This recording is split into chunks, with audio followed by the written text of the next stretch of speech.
Hello, Brad here, just to say we're super proud that the Friday 5pm podcast is sponsored by the Malt Miller, the UK's best home brew store. We use the Malt Miller for all of our homebrew experiments, as well as tapping them up for advice and binging on their awesome YouTube channel all the time. That's why whenever we release a homebrew video, we put a recipe kit live on the Malt Miller, so you can brew with the exact same amazing ingredients that we did. The same ingredients used by pro brewers. So alongside the Malt Miller's nitro-flushed hops, cold-stored yeast and milled-to-order malts, you can pick up recipe kits for our 5 Points Best Bitter, Russian River West Coast IPA, and now the fastest beer in the world, a hazy session IPA that goes from grain to glass in less than 48 hours. Sign up to their newsletter at tinyurl.com/Malt Miller to get 5% off your first order. With the Malt Miller's amazing customer service and Johnny's 48-hour recipe, you could order the ingredients on a Monday and be drinking the beer by the weekend. Speaking of which, it's Friday. It's 5pm. So enjoy this week's Friday 5pm podcast.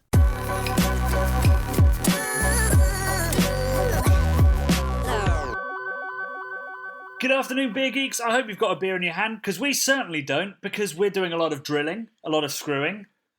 Nudge, nudge, wink, wink. Yes, sounds a bit wrong, Johnny.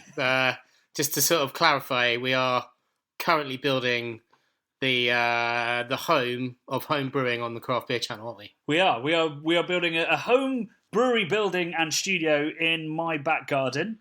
I had probably one of the most intense days of physical work I've ever had yesterday, in that I dug and mostly flattened the area we're going to build in, and then my dad, because your dad has to be involved whenever you do DIY as a millennial, because we don't have any actual life skills.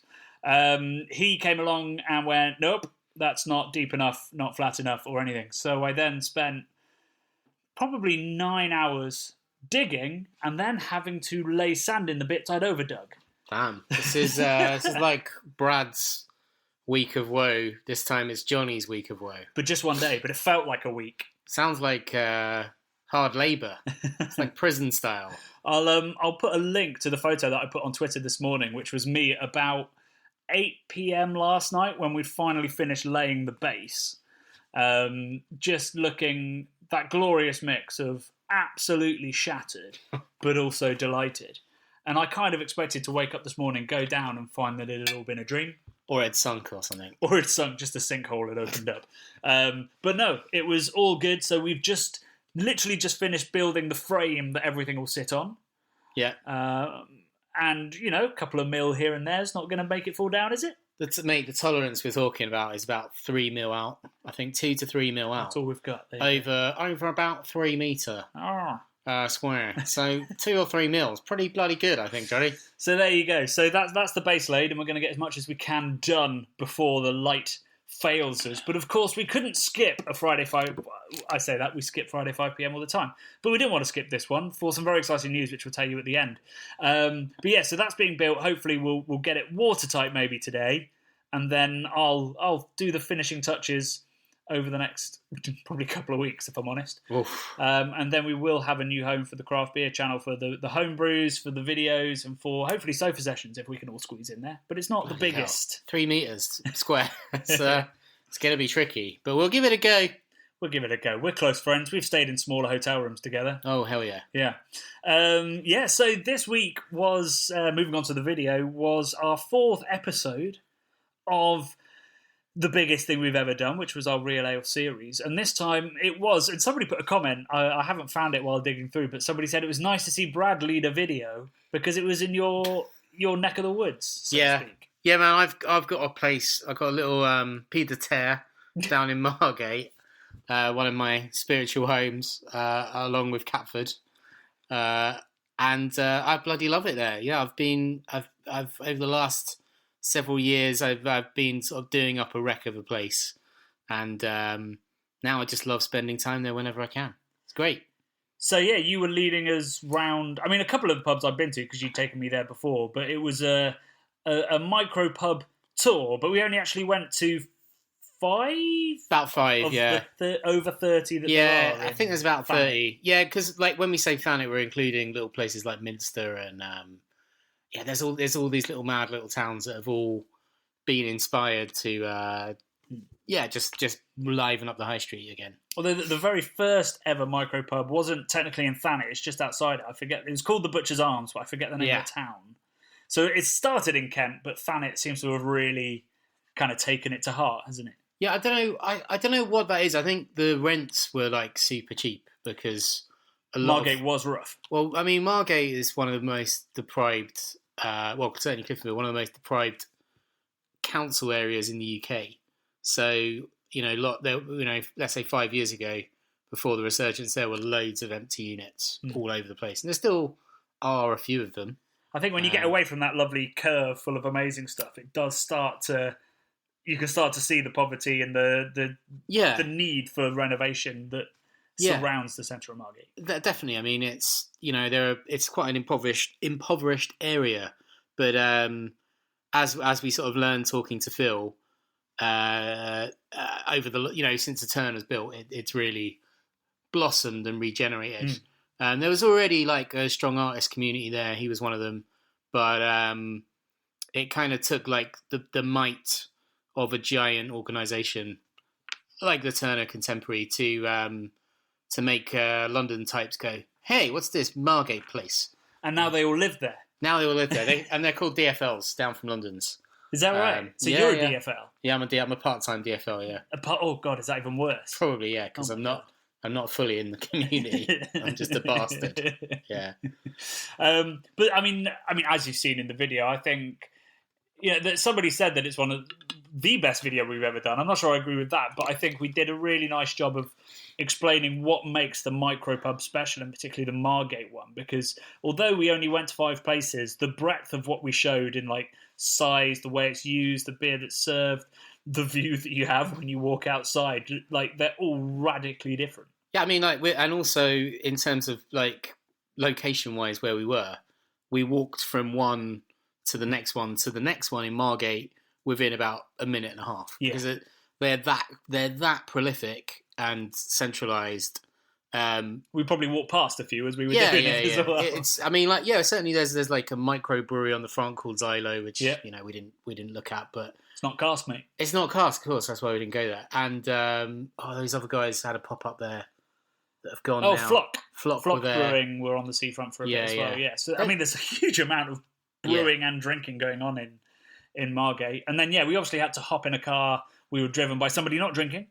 To Broadstairs, where it's not quite as dense, but still has a really great micropub scene. We didn't sort of go off on any other streets, and there's a whole bunch of different ones. There's even there's a train themed one called Mind the Gap, which has got loads of train paraphernalia.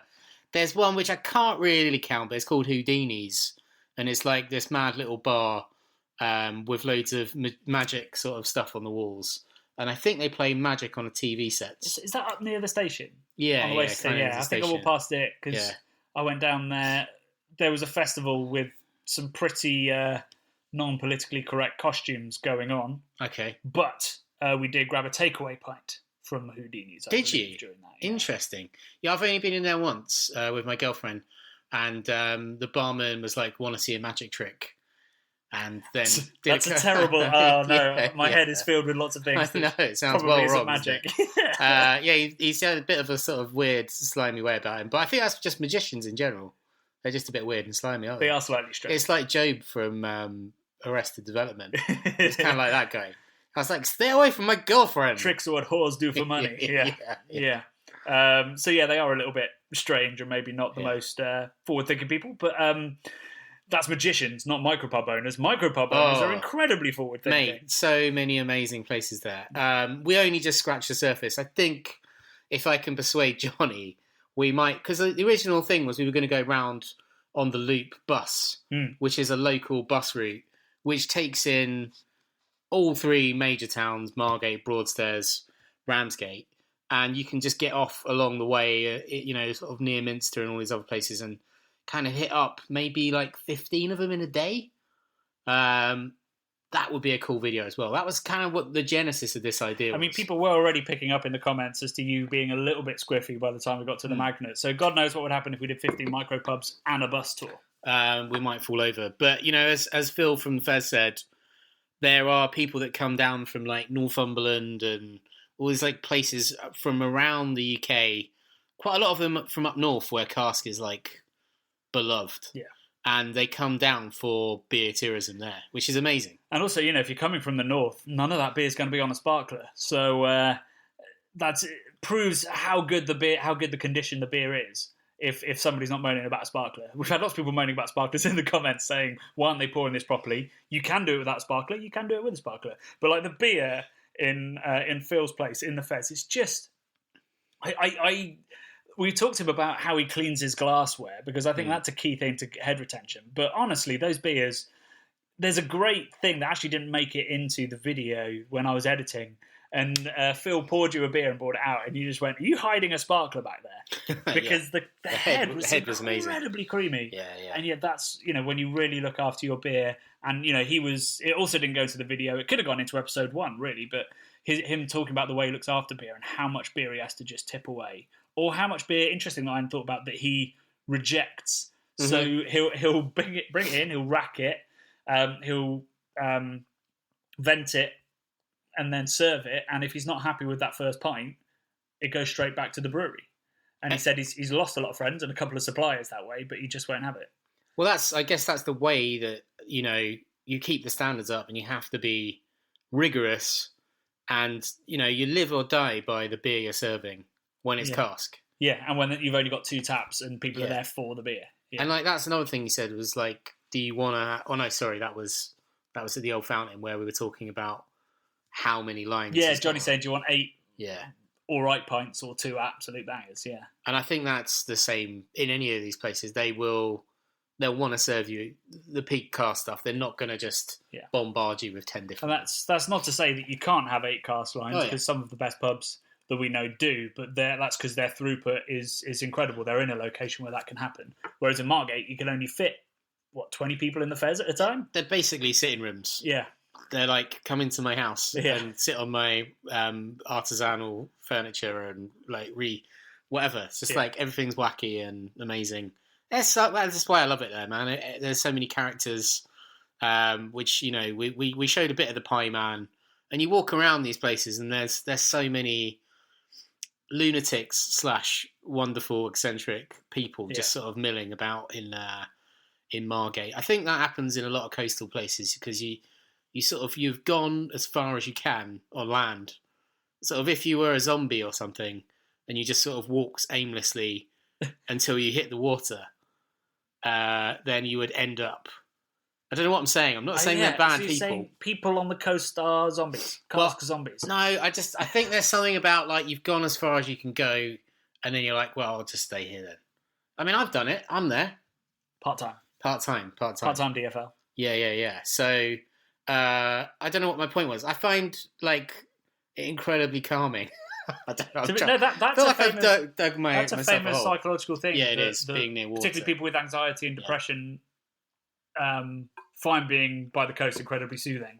I have no idea. I seem to remember reading an article about how a lot of people end up in Coney Island. A lot of homeless people, I think, during winter when it's empty, they go there because they know what's going to be there. In one direction it's sea, and in the other direction, it's somewhere they've been multiple times or something like that. I'll have to do some research again. I've been to Coney Island in the winter. Yeah, because I'm weird. And I went when all of the park was shut down, and literally it was like tumbleweed in the streets. The only people I saw, sadly, were homeless people that were like kind of hanging out in the railway station. It was fucking freezing. Like there were icicles hanging down on the beach off of like taps and stuff. It was gnarly, and these dudes were like walking around with shopping carts and stuff. But yeah, man, like I don't know why you would go there in the winter. It's so Baltic cold. It was crazy. Well, I'll try and dig out the article, and we can report next week about why people go to Coney Island. Well, I mean, Brad was one of those people and can't tell us why, so maybe there is an answer. But anyway, people at the sea are characters, particularly I think in those seaside towns that have had their rough times and are coming back. You get this wonderful mix of part-time DFLs and lifetimers who have stories to tell and things they've seen and stuff they've learned along the way of, having every possible thing go wrong, and then things start to go right again as a town. Yeah, man. And this is the other thing is like all the kind of creative people that used to live in London, maybe in the East End, were renting and got priced out. 10 years ago, they would have gone to Berlin. Yeah. And they would have led a sort of David Bowie existence over there. Now a lot of them are going to Margate. And Margate, the new Berlin.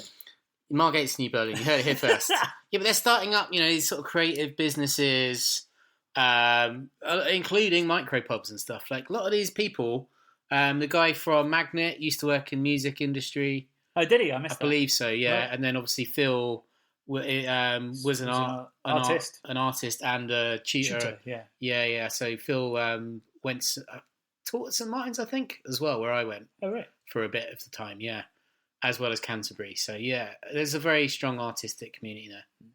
Well, so, I mean, hopefully the video persuaded you that you need to go to Thanet and explore those pubs and the art scene that's around it. But hopefully what we've just said has as well. So in the comments, I mean, there were lots of lovely comments. People really enjoyed this video, which is lovely. Somebody said it's the most natural you've ever looked, Brad, on camera. And relaxed, yeah. I think that's probably because I was drunk. No, you were sober at the start. It's because, do you know what? When I'm in Margate, I do suffer with depression and stuff. When I'm in Margate, I feel energised by this very special sunshine that you get there. It's a unique atmosphere, and just being amongst all, I don't know. It's just there's something special in the air there, and it just makes me feel positive. And I'm just super excited to show you all these lovely places that are so dear to me. And they're dear for you for a good reason. So the other comment we got was from Kim Sturdivant, who said, "As a California brewer, I must say Eddie made my favourite beer in my travels through Europe in 2019. He's a brilliant brewer. He also took me to Margate one day and we drank at the fairs. So Eddie has taste, and so does Kim." And then says, "Man, these videos bring back some great memories." The reason I picked that out is because we've had so many Americans and so many American brewers get excited about this playlist, which we've always kind of known that a cast playlist would sort of rate well over in the States, because I think it really ties into that British ideal that I think certainly America has. We're doing our best to damage that reputation as a nation. But it's been remarkable. Like, I've had private messages. We've had so many people. Like we had Chris from Greenbench get in touch with us and talk about it. We had the former barrel master of Firestone Walker get in touch and say he was loving the playlist. It's been really exciting to see. I think there's been a real not demand, because nobody's demanding it, but people haven't realised how much they've wanted to explore this world. Yeah. And then as soon as they see it, they're like, "Oh my God, I forgot this existed, or I'd never thought about doing it this way to try and promote cask." It's definitely sort of touched a nerve. I think, there aren't that many sort of playlists on YouTube that are potentially similar to what we're doing at all, I don't think. I think there's a lot that are celebrating cask and its tradition and its heritage and its future and all the rest of it. So it's something we've wanted to do for a long time that's incredibly British.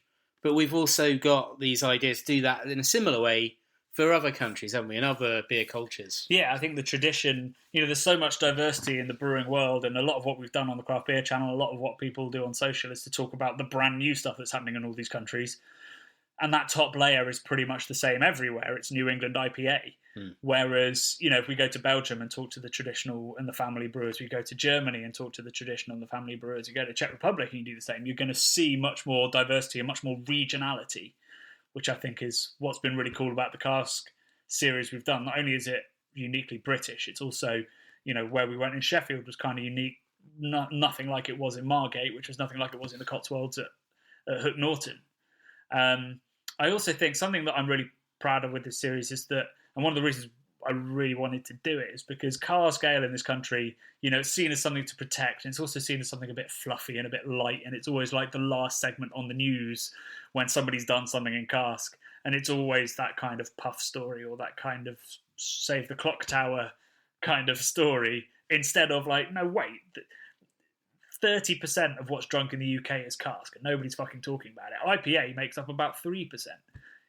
There's nearly 10 times as much bitter being poured as IPA in this country. It's a crazy stat, isn't it? Because I guess we're inside this bubble. Yeah. And especially sort of being quite London-centric in our location, that it's hard to sort of go, like it's borne out in some of the comments where people are like, "Up north, mate, we're all drinking bitter." Yeah, definitely seen that a lot. It's like, shit, fine where we are. What are you talking about? Yeah. I mean, like, and that's amazing to hear. Obviously, we're both southern guys, but you know, I love the north. I love the north. Did I tell you I tried to get in Game of Thrones as a norther? No, explain this. My friend Jerry's wife is one of the main characters in Game of Thrones. Right. And I asked her, could I be an extra in the Northern Army? And she was like, yeah, maybe. And then nothing ever came of it. No. Literally block number now, is it? Yeah. I'm trying to call Jerry. Yeah, he does well, I don't know if he still does it. He did a great pub quiz. He's a comedian, stand-up comedian. He does a great pub quiz in Forest Hill, which I haven't been to since pandemic. So people are going to piece this together soon. Start demanding to be extras. That's it. Things. Well, it's bloody finished now, isn't it? Oh, that's true. Well, there's the I was going to say the prequel is about 100 years beforehand. So and also it's like, well, she's not. Yeah, she won't be in it. Just a twinkle in the eye of no. several generations. Exactly. Back. Yeah. But also, I don't think it's set in the north, is it? It's wherever the Targaryens are. Right. I mean, I was so disillusioned by the end, I'm not sure I'm going to bother with it. Anyway, we have finally gone off track. We were doing pretty well in this podcast. So we've got to get back to building. So all that's left to say, A, is thank you for watching this week's video.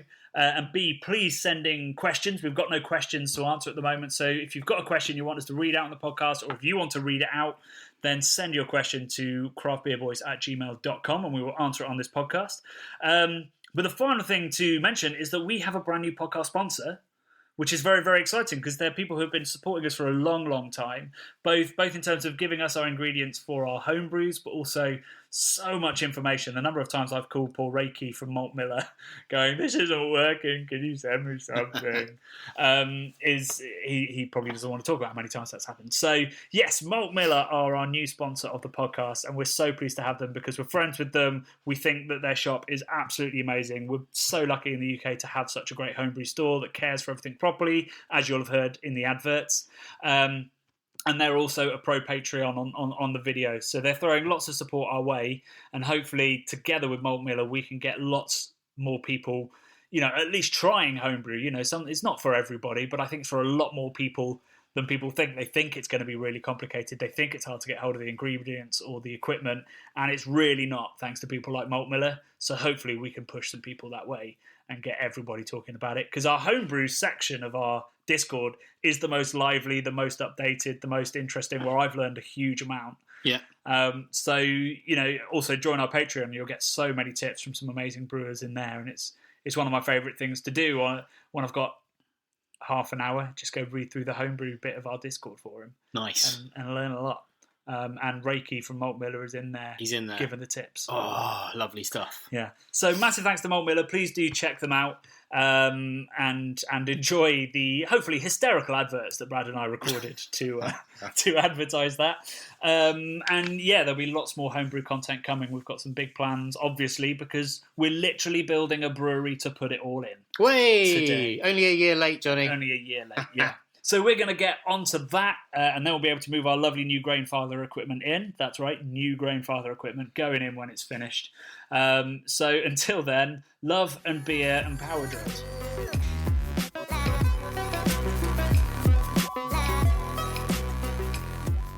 The Bubble and Friday 5pm podcasts are brought to you by the nerds behind YouTube's Craft Beer channel. You can watch over 400 mini documentaries at youtube.com/the Craft Beer channel. And if you love what we do, support us via Patreon and get access to merchandise and our amazing Discord forum, a positive and welcoming space for everyone who loves beer, food and homebrewing. Love and beer.